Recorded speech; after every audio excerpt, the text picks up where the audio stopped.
everyone. Maria Venturini, Red Jacket Leader.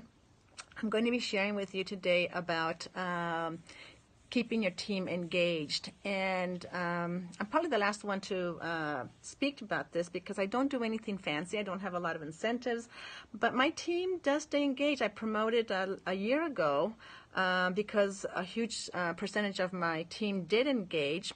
And when I did some reflection about why that happened and why I've been able to get paid at title for every month except one, I had to do some thinking, and what I found out is I do have a policy, and that my policy is keep in touch, keep it personal, and keep it simple. The reason why I want to stay in touch with them is because it can be pretty lonely working by yourself in your home. So for me, what worked was feeling connected to something. So I like to call my team. I do pick up the phone and call, or I text them, and I stay in fairly constant communication on a personal level. And the reason why I want to stay at the personal level is because I have a goal. I want to know what motivates my team. And we all join Norwex for a reason. And most of us, I would say, join for the our overarching purpose of the mission. But there's always a secondary, even stronger motivation.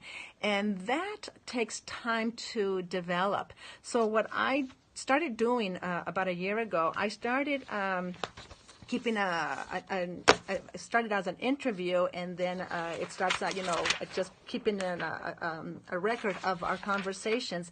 And my conversation usually starts with, my go-to question is, hey, how are you loving your Norwex business? How are you loving the products? And getting them to talk about what they love. But what ends up happening, we also start talking about what's holding you back. And that's valuable because sometimes they or we even don't know what really motivates us until we start thinking about it at a deeper level and processing, and also what's holding us back.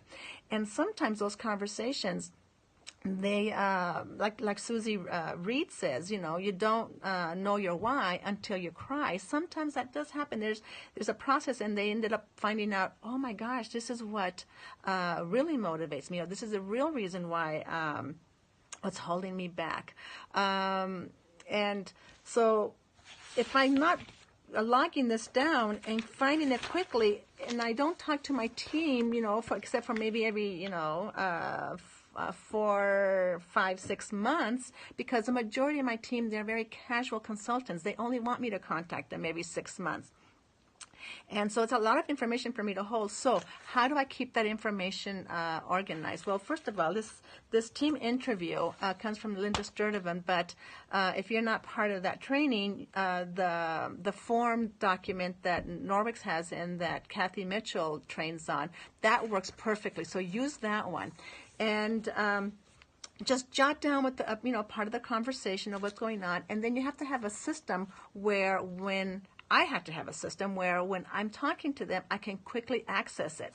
So what I first started doing is putting it all in a binder, and the problem with that is that it didn't work for me because it was too cumbersome.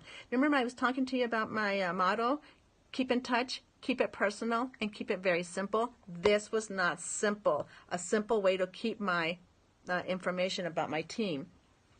I had to open up the binder. I had to make sure the paper was hole punched. I had to open up the rings. I had to make sure that it was in order that I could quickly flip through and find the document I needed. It usually meant having them in alphabetical order, which wasn't happening. So I started thinking, oh, I know what I'll do. I'll put pockets in the binder. And you're saying, Maria, yeah, that's of course. And guess what? That didn't work for me either because there was still too many steps. It wasn't simple yet simple enough for me. I had to make sure that they went back in the pocket in the right order. When I opened up the binder, sometimes it took up too much space, which kept me from finding other papers over on my messy desk. And sometimes I got lazy and I would put the papers, just slide them in there. So when I grabbed the binder, everything would fall all over the place. So this was not working. I had to scrap that whole idea about a binder. And so I had to, start thinking, okay, what is easy and simple? And this is what I came up with. I ended up buying an organizer and putting hanging folders and label name A through Z, so that everybody I can quickly find it based on their name. And 2 steps: pick it up, write on it, and put it back. It's not taking up any extra space in my. Okay, see what I mean? I have to put it back in my desk. And I have one for step 1, step 2, step 3, so that I know who my new recruits are and what step they're on. And then I have another one that says interview here. And that one has the papers, as you see here, of the team members that I'm going to be contacting in, in the next few days or weeks, depending on what my purpose is for that. And that I have found has worked really well for me because of the wheels. They can kind of go with me wherever I'm at and wherever I need it. So again, let me reiterate: make a system that's simple for you, that helps you stay in touch, and it keeps it at a personal level, so that you can gather the really important stuff that you can use with your team to keep them connected, keep them engaged.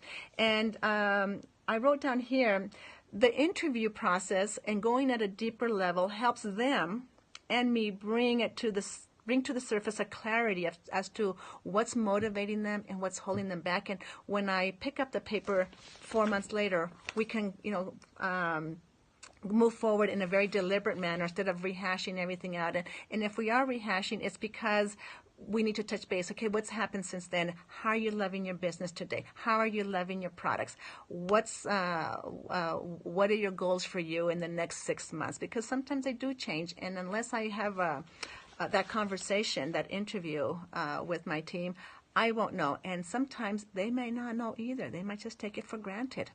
So I'm hoping this information is helpful. If you have any questions, just jot them down. And somebody tag me, because I may not see it. So have a great day, and I hope you have a great engagement month in December. I'll talk to you later. Ciao.